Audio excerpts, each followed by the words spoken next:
शिक्षणाला रामराम म्हणून एका मोठ्या अपयशी खड्ड्याचं कर्ज केलं आहेस. आता महिन्याला कष्टाचा हप्ता भरत बसायला लागणार. हे टोमणं सगळ्यांनाच ऐकायला लागतं. काही गोष्टींचा निर्णय आपल्याला घ्यावा लागतो आणि काही गोष्टींचा निर्णय काय घ्यावा हा विचार करूपर्यंत परिस्थिती एक निष्कर्ष आपल्या वाटेल सोडून जाते, जो की आपल्याला गोड मानून घ्यावा लागतो. माझं असं, माझं तसं ह्या गोष्टी करणं गरजेच्या आहेत, पण त्या स्वतःशी कराव्या.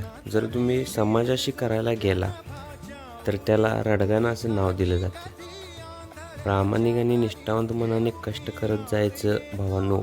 भले कपडे अंगावरती फटके असू देत, कारण टापटीप कपडे घालणाऱ्याचं मन कपटी आणि फटका असलं तर त्याला बदल नावाचा शिंपी शोधून सापडत नसतो.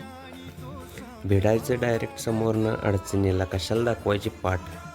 दुःख घेऊन टाकायची ताकद जर आपल्यात असली तर कशाला पाहिजे व्यसनाची लाट. हे असं सगळं असते भावांनो. आणि एक गोष्ट लक्षात ठेवा, करूया की, एवढा काय विषय आहे. या वाक्यप्रतीमागं दोन क्रिया लपल्यात. एक म्हणजे किती पण खाचकळगा असले तर करून दाखवायची ताकद, आणि दुसरं म्हणजे आळसपणा. आपल्याला कुठल्या क्रियेत मोडायचं हे आपण डोक्यात घ्यायचं असतं.